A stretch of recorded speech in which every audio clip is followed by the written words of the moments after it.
guys, welcome to the program. My name is Joker with a face for radio and a voice for print. The grim future for modern women. This is from an author.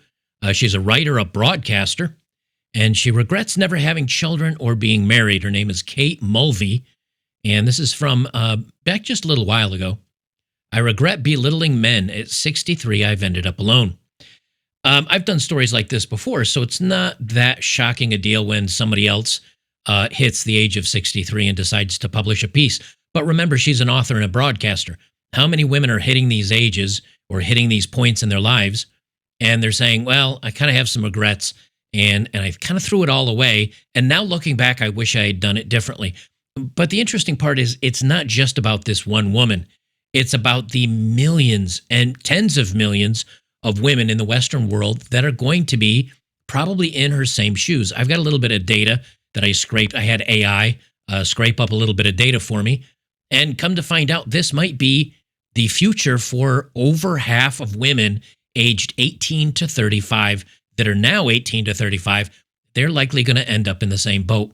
And in many ways, I think the young women today see things as almost like a casino.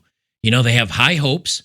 They're really excited. It's all the light and the sparkle and the glitter and the gold. And they go in there and they start gambling with their future. Now, how do they gamble with their future? They sleep around with the good-looking guys. They go on lots of dates and they get foodie calls, and they can be really specific about what men they date. Sometimes they end up having a kid or two that they didn't mean to.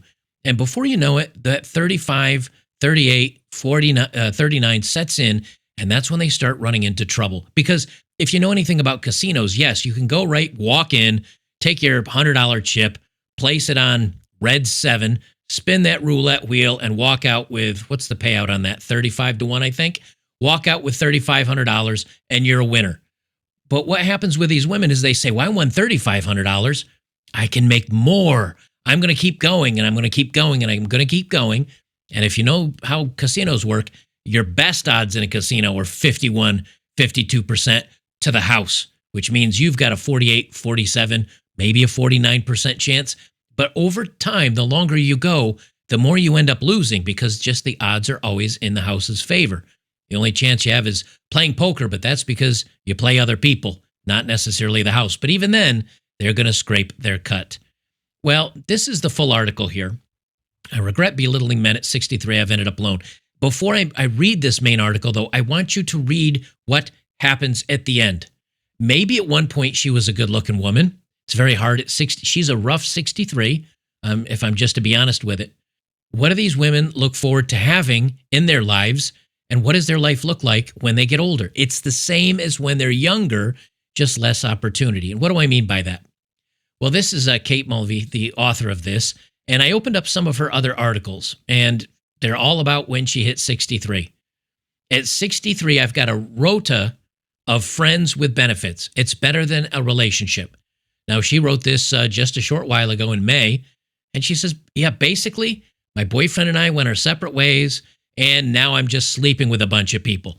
So it doesn't really change. Now, yes, I'm sure there's thirsty 70 to 75-year-old men that are happy to sleep with a woman to get a little bit of action, and maybe they're not good enough looking to get those hot 50-year-olds. So they're dating her. So she's still getting laid plenty. But and here's a close-up of her. And yeah, she's not exactly a looker. Maybe that's good looking for 63. I don't know. I'm not old enough. I can judge. But what about the other stories she's written? I'm a single woman of 63 and I feel friendless and lonely. So she's getting her validation by sleeping around with guys still at the age of 63, but she has no friends and she's lonely. Just like many of the young people that are out there today. A lot of these young women looking for validation on the dating sites.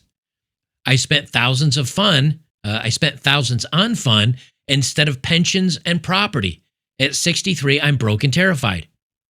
How many of these young women do we see, oh, my day in the life of, I don't know, Facebook, and they're making $100,000, and then they go out and they have these very expensive apartments, very expensive nightlives, and these fancy purses and shoes and all the other things, and they end up probably being pretty destitute. Another one, at 63, not being a mother is still my biggest regret. She said, I had the freedom to do what I want, when I want, but the one thing I can't have is a child to call me mommy. And I've got some statistics here we'll go over at the end that I think will be kind of interesting that shows you this is going to be the end road for many women. Now, you might say, and I know you guys might not say this, but somebody that's a critic of my channel that wants to give me a hard time, that you might say, yes, but Joker, there's just as many men that are going to end up being single and alone by the age of 63. And my answer to that is you're correct. However, there's a difference. If a man is not traditionally attractive, or he's not successful enough, or he doesn't have things going his way, he's had a large chunk of his life to get used to or become accustomed to being single. And thus he builds his lifestyle around that. Maybe because odds are there's a lot of other men that are single in his age bracket, as well as his friendship circle, that are the same way. Because they were never given the opportunity, because women like this, when they were younger, all sleep around and party and hang out with the same guys. So there's a large group of men that really don't have a lot of great opportunity to date or get married or have children. But as we know with modern statistics that we've talked about before, almost all women have some opportunity if they drop their standards low enough. Men can drop their standards into the basement, and a lot of them still aren't going to get a swing at things because threes expect they can get sixes someday. So even the guys that are 4, 5, 6 average, maybe even a little better than average, really struggle to find somebody. Well, they have their whole lives to get used to that. And thus they plan their future. Maybe they travel, maybe they're going overseas, maybe they become passport bros, maybe they just have a large group of friends. Maybe they go out and I don't know, maybe it's possible they get a surrogate or adopt or just go to another country. And there are guys that go to Vietnam and Cambodia and Malaysia and Thailand and the Philippines that, they may not be super successful, but they have enough copper to rub together. They can go over there and maybe meet somebody, because it does happen. And so by the end of life, those guys are like, it is what it is. I got it. I understand it. These women keep thinking their opportunity is going to knock on their door at 35 and then 40 and 42 and 45. And before you know it, they say, oh, it's too late. It's over. She goes on to say, a few years ago, I went to Italy with my then boyfriend, James. As we sat tucking into a plate of fruity de mare at a seaside restaurant, I struck up a conversation with a waiter in Italian. While I was enjoying myself, James sat glumly and fiddled awkwardly with his phone. Back in the hotel room, he asked why I had ignored him. By speaking in a language he didn't understand, he said that I had managed to make him feel small. I could see his point. I spent quite a while chatting away, oblivious to how he must be feeling. I then went on to joke that as an Italian speaker, I would order for us. After all, he didn't know what ossobuco meant. I was showing off. It wasn't the first time that something like this had happened to me. I've always taken the driving seat, been determined to get the last word in, and was too busy with books to master the art of charm. How does that relate to today? Women want to be the boss. They want to show off. They want to brag they're better than men. They want to say, we don't need no man. And instead of reading books to master the art of charm, women are getting validation on social media and putting a lot of effort into it. The end result is the same, however. She said, I'm convinced that the reason I'm still booking a table for one at the age of 63, instead of having settled with a significant other, is because, like so many women of my generation, feminism has ruined my love life. Instead of empowering us, those ideals of the second wave feminists made us believe marriage and domesticity were to be avoided like the plague, and that men were competition rather than partners. Look at this first sentence that she says. She says here, I'm convinced I'm still booking tables at the age of 63 instead of having settled with a significant other. And, these little words are meaningful. And a lot of times it just rolls past the tongue and you don't put any emphasis on it. She still says, instead of having settled with somebody, her mindset is still settling. Because if you were to ask me at 63, if I was alone and I hadn't chosen somebody and I was regretting it, I think I'd say I lost opportunity. Or instead of holding on to somebody, I think that's the wording I would use instead. Is, oh man, I let some good ones get away. I should have held on to them. Not, well, I should have settled for one. So even at the age of 63, her mindset is still the same as a young feminist. Settling. I'm not going to settle. She says, I might have a successful career as a writer and broadcaster, but I never had children or been married. and my longest relationship lasted 8 years. I regret this. I had always imagined I would end up married with 2 wonderful children and living in a house in the countryside. I've paid a hefty price for my so-called liberation. Now, how do you reach the age of 63 and not made it a priority? When a woman's 25, everything's ahead of me. 30, everything's ahead. 35, everything's ahead. And when you get to that 40, women stop thinking, well, I don't want kids anyway, and so I'm not worried about my fertility, and there's always IVF in the future. And eventually they get to the age where they stop thinking about it and they don't realize they're old. A good example of this is Jennifer Aniston. Jennifer Aniston reveals she chose not to adopt despite fertility struggles, citing a selfish desire to see her own DNA in a child. During her recent interview, the 56-year-old explained that for her, the biological connection matters deeply, shaping her decision against adoption. She reveals she wants her DNA in a little person instead of adoption. She's 56. Now, if you look at her for 56 years old, yes, she's had some work. Yeah, her face is probably looking a little rubbery. But to a 65-year-old man, spoiler alert, that can still have children, even he looks at her and says, well, she's beautiful and she's great. She's too old. Her DNA chances, there's no eggs. It's over with. But even at 56, she's still talking like, well, I mean, at any moment, even though I'm struggling with fertility, any day now, I'm not going to adopt. So what's going to happen in just a few more years? She's going to be a 63-year-old that regrets not holding on to one of the multitude of good-looking men that she's dated and not having children with him. She's going to be in the same boat. And this is a beautiful Jennifer Aniston that literally has all the money and the acting and could have probably her choice of any man well into her early 40s. And yet here she is at 56 saying, well, I'm still waiting. I want my own kids and my own DNA. It's over, but it creeps up on them day by day, month by month, year by year. And they never come to that realization it's over until not only is it too late, but it's way too late. Next, we'll hear Jennifer Aniston at the age of 62 regrets not adopting when she was younger or something. She said, I was 17, a pupil at Godolphin and Latimer, one of Britain's most academic institutions, when I was introduced to the women's liberation movement. Act like men, they cried, as they burnt their bras and demonized housework in the family. By the time I was 25, clutching a degree in French and Italian, which, unless you're going to be a teacher, that's about a worthless degree, I was a bright, confident feminist, keen to flex her intellectual muscles and to never let a man get in the last word. I read Nietzsche for fun, and my bedside tables always buckled beneath the weight of substantial, intellectually challenging books. At first, men loved my wit and intelligence. You're such a breath of fresh air, they said. I love talking to you. You're the first woman I've met who stimulates me, they'd trill. That was until I lectured them for the umpteenth time on the virtues of modernism. You'll never win an argument against Kate, one man said, as he watched me outsmart yet another potential lover. Subtext, don't bother. It's fine to be smarter than, it's fine to be smarter than a man, I guess. There's plenty of females that are doctors that I'm sure are smarter than men in many different areas, but not all areas. Yes, you can maybe dictate your wonderful knowledge that you've gleaned from a book, but let's go out and change the oil on a car and tell me if you can do that. Tell me if you can go out and change a tire if you get a flat on the side of the road. Oh, and that's just the basic things. Do you know how to run 110 voltage? Do you know how to maybe repair the air conditioner?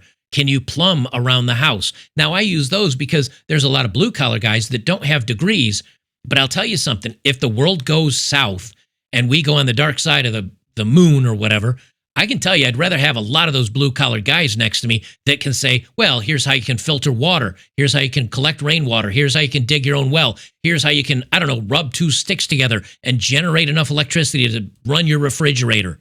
I know guys like that. And while they may not have ever opened any book beyond a gentleman's magazine, if you know what I'm saying, they're some of the smartest guys in the world. She never took the moment to realize that just because she's smart in those specific areas and other people weren't, she used her knowledge like a club to belittle and beat men away from her to the point where they didn't like her anymore. And she didn't care. That's the irony. Men have called me intimidating, scary, and opinionated. I now see that not only was I trying to prove that I was their intellectual equal or superior, I was treating every encounter with a man like he was my adversary. Guys, what's the last thing we want in a relationship? Adversarial dialogue, bickering over who's the alpha, fighting over who's in control or who's running the relationship. It's exhausting. It's tiring. It always leads to fights. And if you're an alpha male, or at least a male that doesn't want to lay down and play second fiddle, it's not going to work with any woman like this.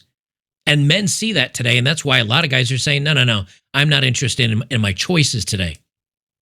She placed so much importance on finding a strong man who could match me that I forgot men are people with feelings too. Indeed, I forgot I had feelings and hid my softness. Now I see that I longed to be loved, but I was too scared to be vulnerable. I was using my sharp mind to protect my all too soft heart against further rejection. We see the same thing in women today. It's different, though. Yes, there are many out there that will belittle you and say you're beneath them for not having a degree. But they also use the same in their social media validation. Look how pretty I am. I have thousands of people that like me. Yes, but they're 2s and 3s and they're thirsty gentlemen from India that want to see Bob and vagine. But instead, they don't look at that. They just see the social media validation and they feel I'm better than everybody around me. She says, now this is interesting, and I think this directly relates to modern women today. She says, another thing I regret deeply is my tally of one-night stands when I was younger. I distinctly remember thinking it would be uncool to say no to the men I met at parties or dated, but I struggled to enjoy it. There was always a disconnect. This was abundantly clear the morning after. A quick cheerio and he was gone.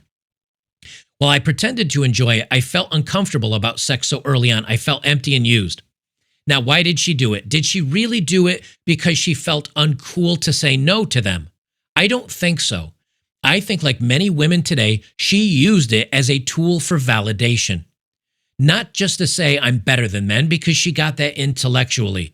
She argued, she bickered, she fought with men. She could easily prove her superiority to many men in the topics of her choice.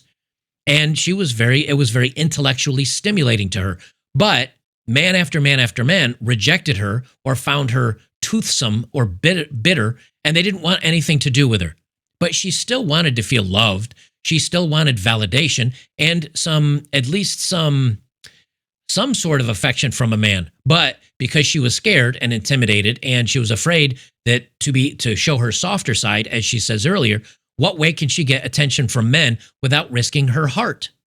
The bedroom, because it makes her feel sexy and alluring and desired and wanted by men, and it meets some gratification. Like at no part of this did she have to ever worry about her heart getting hurt because she didn't emotionally invest. And so she had fun with her men, still feeling empty, but never investing with her heart. She says, my generation of women were encouraged to have sex like a man. In other words, have casual sex, but it backfired. Fast forward to now, the idea that women are different from men and that casual sex can be harmful to us is gaining traction. Now, wait a minute. Who's been talking about this for nigh on 5 to 10 years? Myself and other men in the red pill community. We've said it's messing up women. And the reason why we know is we date these women. We meet these women. We see these women on social media. We know they're messed up. And we've been saying, stop with the hooking up. Low body count, not a lot of past experience. You're showing up with too many bodies, too much baggage. We knew this because we have eyes and ears. She didn't see it because she was involved with it. And only until later on she realizes, I can't connect with a man. Sex is meaningless. I'm not bonding to men. It's not making me more attracted to them.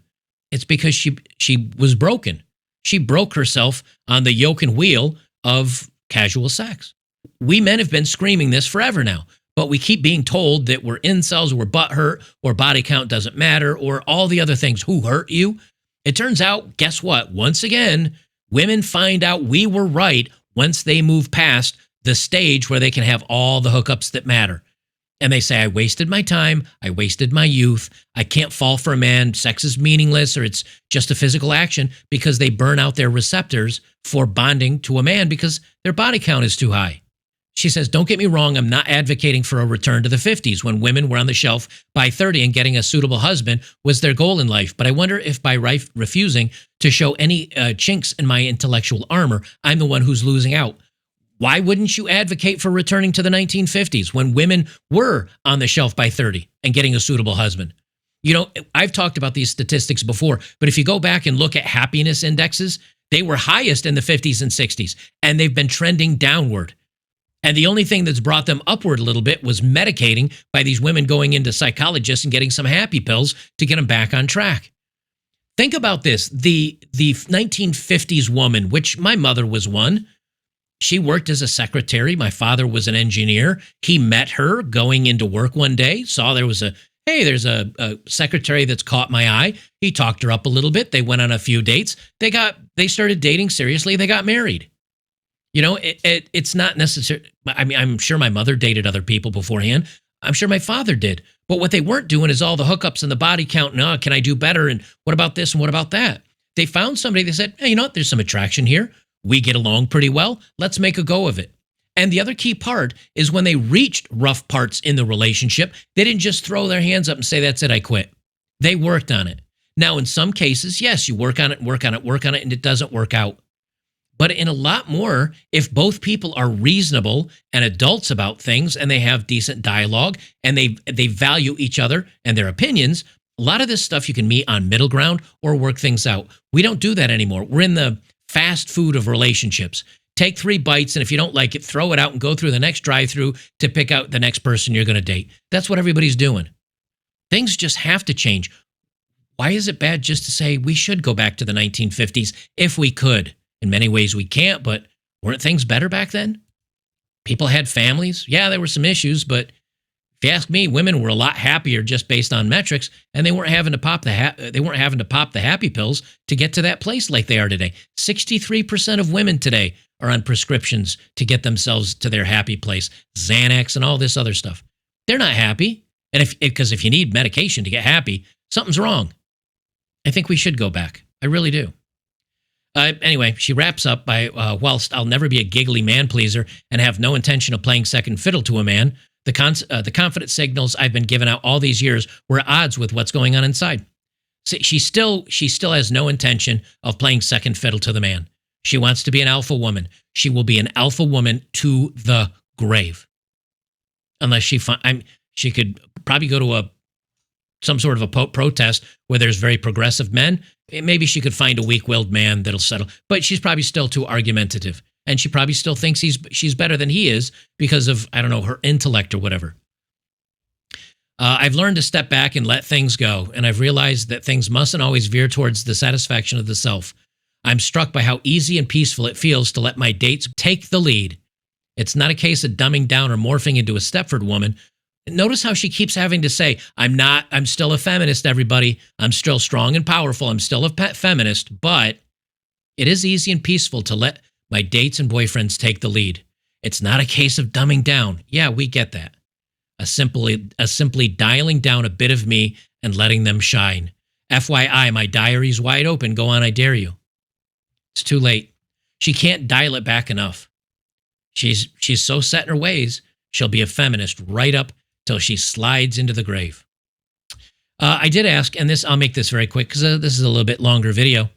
I asked Grok, just to quickly sum this up, in Western countries, add up the total of number of women who don't want children, don't want to get married, or are divorced, put work ahead of family life, they're feminists, don't want children because of the global climate crisis, are left-leaning, remove all overlaps of the above groups as possible, and only count women in the age of 18 to 35 age bracket. So it says to address this query, I defined Western countries, North America, US and Canada, Western Europe, UK, Germany, France, Italy, Spain, Netherlands, etc., Australia and New Zealand, totaling about 1 billion people. Based on UN and World Bank data, the female population, 18 to 35, is 50 million. So out of those 1 billion people, 18 to 35 is 50 million. That's not a lot. That's not a lot. Needless to say, the population is declining. They say, using recent data, 2023 to 2025, focused on Western countries or US, Europe, Australia, for the 18 to 35 age group. Now, this is coming from Pew Research, UN censuses, Pew Gallup polls, Ipsos, YouGov. They're all legitimate sources. Don't want children, 25 to 30%. Don't want marriage or are divorced and they have an aversion to marriage, 40 to 45%. Put work ahead of family, 50 to 55%. Are feminists, 45 to 50%. Don't want children due to climate crisis. That alone is 35 to 40%. Left-leaning, liberal, progressive, 40%. Now, it adds this up and it says, of course, this is 255%. Lots of overlap, but it works through the overlaps. And it says final estimate, 55% of 50 million women, or 27.5 million women, is the total number. And this is a conservative union estimate without overlaps, the sum of which would be impossible, obviously. The figure reflects a real cultural shift toward independence and progressive values, substantiated by rising singlehood, based by the UN information, liberal identification, based by Gallup polls, and climate anxiety, listed by Lancet polls among young women. For deeper dive, sources like Pew 2024 fertility reports or Ipsos global feminism polls provide robust backing. So 55% of women are going to end up just like this woman. They just don't know it yet. They got a big stack of chips and they're sitting in that casino and they're gambling and gambling and gambling, rolling the dice, sleeping around with the bad boys, the good-looking guys, going out with their friends, partying, having good times, and they're just gambling because the longer they sit in that casino, the more of their chips they lose. Until one day they realize, I've only got a couple chips left. I don't have enough to gamble. I don't have enough to win a man. I'm out of chips.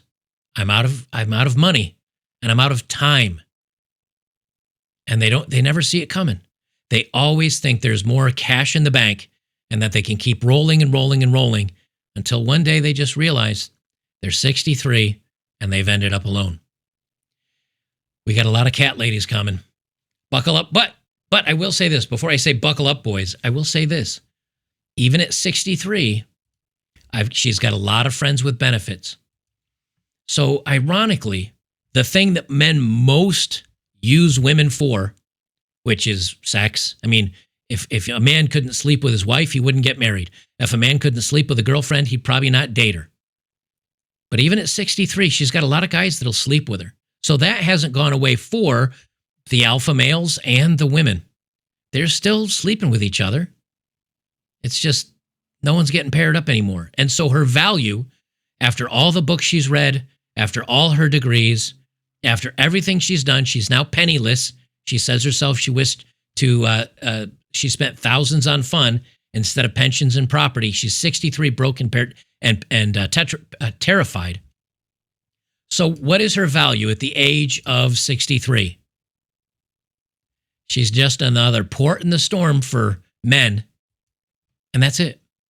Her only value after all of this feminism and all of this studying and intellect and wisdom, she's penniless and she's a woman that men will sleep with. And other than that, she has zero value. Ironically, she's no different than a streetwalker, except she doesn't charge money. But at least if she charged some money, she might be able to pay for her retirement. She ended up with nothing, just like all of these women will. Guys, don't forget, if you like my content, make sure to join me over on betterbachelor.locals.com.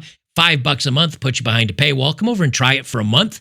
We do a lot of live streams. We show, like on Wednesdays, I do classic, underrated, nostalgic television. We watch TV shows from the past and wax on poetically about how great things were in the world. And we watch great TV shows while we do it. And of course, we do football, and we watch UFC fight nights, and we watch movies on Saturday night at the movies. So we have lots of fun things that we do. Lots of great stuff, lots of live streams, great community. You sit and chat. You can share pictures. You can share GIFs. It's unlike YouTube chat.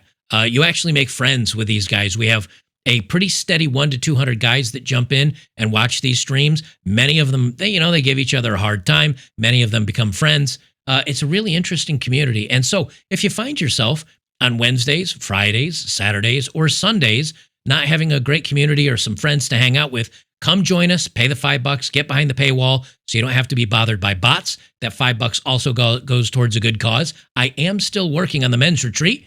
It's just land is really expensive right now. So maybe this upcoming spring, I'll give it another attempt in northern Texas or maybe somewhere out in Nebraska or Kansas or something or other.